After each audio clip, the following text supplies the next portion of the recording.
السلام علیکم۔ Asia cup one day tournament کے پہلے ہی میچ میں قومی ٹیم کے کپتان بابر اعظم نے شاندار سنچری سکور کرنے کے ساتھ سابق پاکستانی کپتان یونس خان کا 19 سالہ ملکی ریکارڈ بھی توڑ ڈالا۔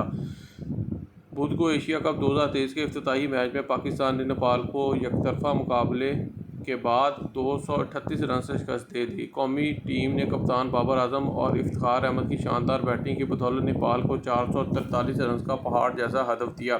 بابر اعظم نے نیپال کے خلاف ون ڈے کیریئر کی 19ویں سنچری سکور کی اور 151 رنز کی شاندار اننگز کھیلی، جبکہ افتخار احمد 71 گیندوں پر 109 رنز کے ساتھ ناقابل شکست رہے۔ جواب میں مہمان ٹیم 24ویں اوور میں 104 رنز بنا کر آؤٹ ہو گئی۔